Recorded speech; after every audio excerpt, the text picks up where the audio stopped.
They're banned, forbidden, and declared illegal by the world's most powerful treaties, and yet, they've been used, again and again. These are the top 10 illegal weapons that were actually used in real wars, and number 1, it's a nightmare come true. Sometimes the most terrifying monsters aren't found in the wild, they are forged in the crucible of human conflict. These weapons are so horrific, so indiscriminate, that the world agreed never again. But humanity has a short memory. Today we journey into the dark heart of modern warfare, peeling back the layers of law, and confronting the chilling reality of forbidden weapons unleashed. Each one is a cautionary tale, a ghost from the battlefield. Our journey begins with white phosphorus, a substance that blurs the boundaries between military necessity and humanitarian disaster, a chemical that has haunted battlefields for generations. It is a tool of war, yet its effects are so devastating that it is often considered a weapon of terror, raising urgent questions about the ethics of its use. Officially, militaries claim it is used for smokescreens or illumination, but when weaponized, it ignites instantly on contact with air, burning at nearly 1,500 degrees Fahrenheit, hot enough to melt metal, let alone human flesh. The substance clings mercilessly to skin, clothing, and buildings, melting through flesh and bone with a relentless, inescapable heat. The true horror lies in its persistence. Tiny burning particles can smolder and reignite days later, inflicting chemical and thermal burns long after the initial attack. Protocol 3 of the Convention on Certain Conventional Weapons restricts its use in civilian areas, but despite international law, evidence of its deployment in places like Fallujah, Gaza, and Ukraine is undeniable and deeply troubling. For those caught beneath its fiery descent, the distinction between a smokescreen and a weapon is meaningless. There is only terror and chaos.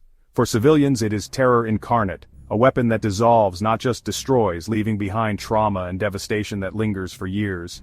Its use against people remains one of the most grotesque acts of modern warfare, a chilling reminder of the suffering that chemical weapons inflict on the innocent. The thick, choking smoke may obscure vision on the battlefield, but it cannot hide the truth of its devastation, nor the scars it leaves behind. White phosphorus stands as a clear entry on our list of forbidden arms, a symbol of the urgent need for accountability and compassion in times of war. Imagine a bomb that doesn't just explode once but scatters hundreds of smaller bomblets, cluster munitions, across an area as vast as several football fields.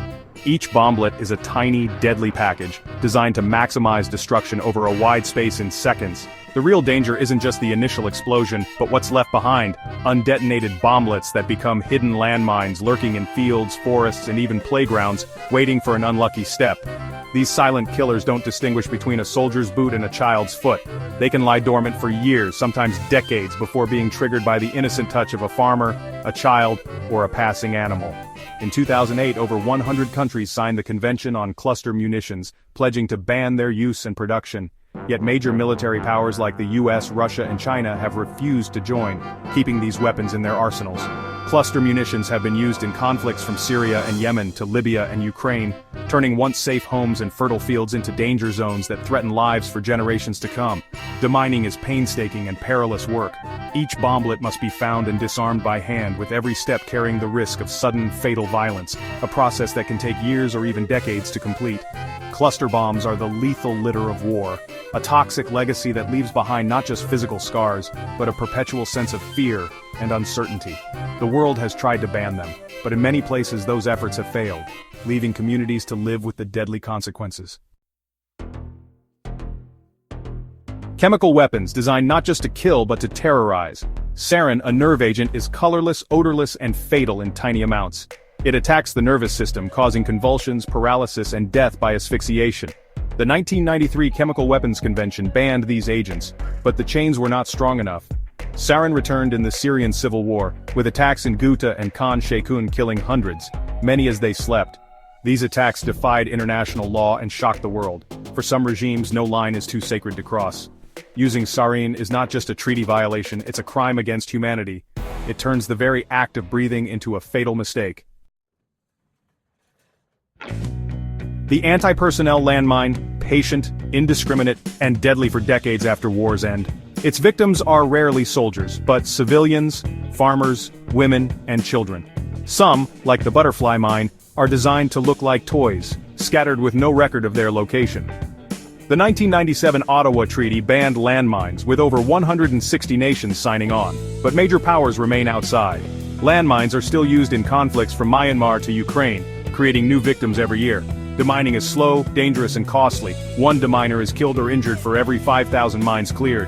The landmine is the coward's weapon, killing and maiming remotely, poisoning the soil for generations. Even when peace is declared, the land remains at war. The fight against this hidden killer continues. Napalm, a simple, hellish concoction of gelled fuel that burns at over 2,000 degrees Fahrenheit. It sticks to skin, burning relentlessly, and its smoke suffocates those nearby. The world saw its horror in Vietnam, seared into memory by the image of a child fleeing a napalm strike. Protocol 3 of the Convention on Certain Conventional Weapons restricts its use against civilians, but modern incendiaries like the Mark 77 bomb have similar effects. The US destroyed its napalm stockpiles, but the monster lives on under new names. For victims, the distinction is academic. Liquid fire is liquid fire. It inflicts maximum suffering and leaves lifelong scars. Its legacy is a dark stain on the history of warfare. Napalm remains a symbol of the agony of modern conflict. Biological weapons, living organisms weaponized to infect and kill on a massive scale. Anthrax is the most infamous resilient spores that can survive for decades, causing lethal infections if inhaled. The 1972 Biological Weapons Convention banned these agents, but the threat persists.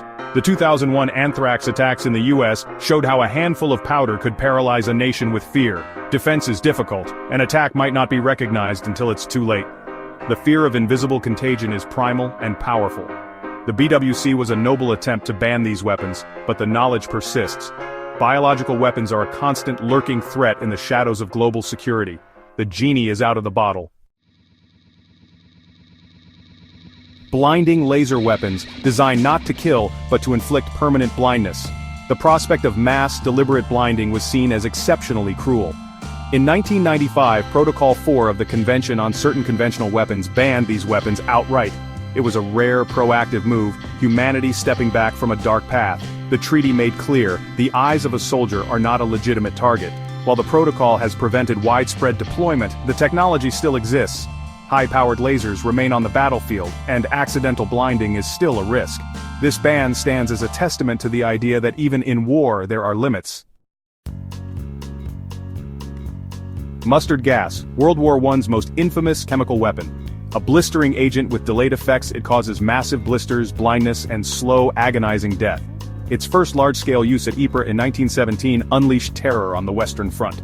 The 1925 Geneva Protocol banned chemical weapons in war, establishing a powerful taboo.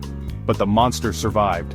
Used by Saddam Hussein in the 1980s against Iran and the Kurds, killing thousands. Mustard gas contaminated soil and equipment, remaining a threat long after battle. Its psychological impact was immense, with soldiers living in constant fear of invisible clouds. Mustard gas remains a symbol of warfare's darkest chapters. Its use is a war crime of the highest order. Incendiary bombs designed to burn everything, not just explode. Their apex came in World War II, with thermite bombs dropped on cities like Dresden and Tokyo. Thermite burns at over 4,000 degrees Fahrenheit, melting steel and starting uncontrollable fires. Firestorms consumed entire cities, killing hundreds of thousands in some of history's most horrific events. Protocol 3 now restricts their use against civilians, but the technology persists. The deliberate targeting of cities with incendiaries is an unambiguous war crime. Modern incendiaries are more advanced, but their purpose is unchanged: to burn. The legacy of firebombing is a chilling reminder of the destructive power of fire. Sometimes the most devastating weapon is not the one that explodes, but the one that unleashes hell itself. Incendiary bombs are a legacy of terror from above. Number 1 on our list, the radiological dispersal device, more commonly known as the dirty bomb. This weapon is infamous not for its sheer destructive power, but for the psychological terror it inspires. Unlike a nuclear bomb, a dirty bomb is designed to spread fear and chaos, not to level cities. It's not the most powerful or technologically advanced weapon, but it is perhaps the most dreaded, combining a conventional explosive with radioactive contamination. The result is a device that can turn any crowded place into a scene of panic and confusion. When detonated, a dirty bomb scatters radioactive material over a wide area, creating an invisible, lingering poison that seeps into the environment. The contamination can persist for years, making entire neighborhoods uninhabitable. The immediate blast may be relatively small, but the true weapon is fear, triggering mass panic, urgent evacuations, and economic paralysis as businesses and homes are abandoned. Cleanup is monumental, requiring specialized teams and equipment, and the long-term health impact can haunt generations, with increased cancer risks and psychological trauma. Although a dirty bomb has never been used in war, the materials needed to build one are frighteningly accessible, often found in medical or industrial settings with minimal security. The use of such a weapon is outlawed by universal understanding, even if not by a specific treaty. The global community recognizes the horror it could unleash. Its goal is not to defeat an army, but to poison a society, disrupt daily life, and create lasting trauma that echoes for years. For security agencies worldwide, it represents the ultimate forbidden weapon, a nightmare scenario that keeps experts awake at night, always vigilant for signs of a potential attack. The dirty bomb is a monster we pray remains forever caged, locked away from those who would use fear as their deadliest weapon. We've journeyed into the arsenals of the forbidden, monsters of our own creation. These weapons represent a failure of our humanity, a line crossed in the calculus of conflict. The treaties that ban them are promises to ourselves, recognition that some victories aren't worth the price. But these promises are fragile, and the temptation to unleash horror is always near. The real battle is for our conscience, holding accountable those who would unleash these nightmares. The most dangerous monster we face is the one in the mirror. It is the monster within.